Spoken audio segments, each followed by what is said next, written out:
Hello guys, today I will be showing you how to speed up videos on TikTok. If you find this video helpful, please do like and subscribe. So let's start. First, you have to upload your video here on your TikTok. And then once you have uploaded or selected the video, tap on next.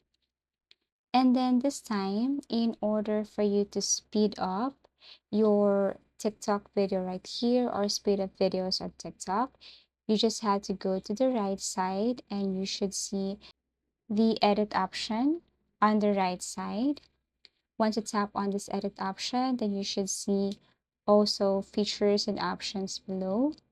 And then what you're going to do here is you have to look for the speed button or icon, and all you have to do is to click that one.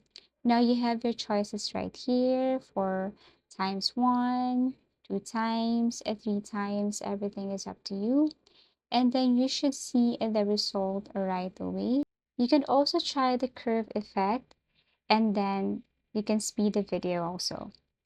Now, if you want to speed up a specific segment of a video, then all you have to do is look for the split option right here. So you can split the other side, or let's just say the middle of the video. For example, this one right here.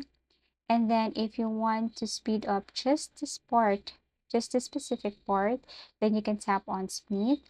Now, if you just want to speed the first part, then tap on the first part of the video and then change the speed. It will not affect this part right here. And that's how you easily speed up videos on TikTok. Thank you for watching and see you again in our next video tutorials.